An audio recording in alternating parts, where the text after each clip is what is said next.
ইউনূস সাহেব, আপনি খুবই দ্রুত সময়ের মধ্যে দেশে নির্বাচন দিয়ে একটি নির্বাচিত সরকার হাতে দেশকে পরিচালিত করার সুযোগ করে দিবেন।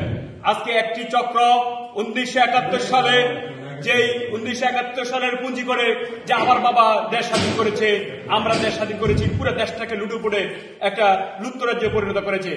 সেম 2024 সালে এই এনসিপির নামে যে সংগঠনটি তৈরি হয়েছে, এই এনসিপি তারা এখন সারা বাংলাদেশে লুটে পুটে এই সমন্বয়ের যে ব্যানারে আজকে দেশ স্বৈরাচার হাসিনাকে বিদায় করেছে, সেই স্বৈরাচার হাসিনার বিদায়ের পরবর্তী সময় এনসিপি বলে আমরা এই স্বৈরাচার হাসিনাকে বিদায় করেছি।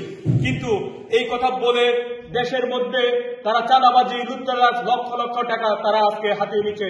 আমি এটা ভুল করেছি, লক্ষ লক্ষ টাকা না, তারা কোটি কোটি টাকা তারা আজকে চাঁদাবাজি করছে। আজকে টিন ঘর থেকে বিল্ডিং হচ্ছে, আজকে বাবা নাই মা নাই মাটির ঘর, তাকে চেক করে দেখা যাচ্ছে সে কোটি কোটি টাকা।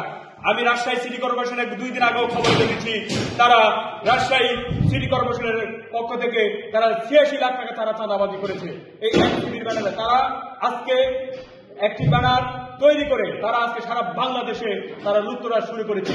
তারা বলছে যে আমরা এখন নির্বাচন চাই না, আমরা সংস্কার চাই। আমরা এই ধরনের বাউতাবাদী ডক্টর ইউনূস সরকার সহযোগিতা করছে আমার কাছে যেটা মনে হচ্ছে।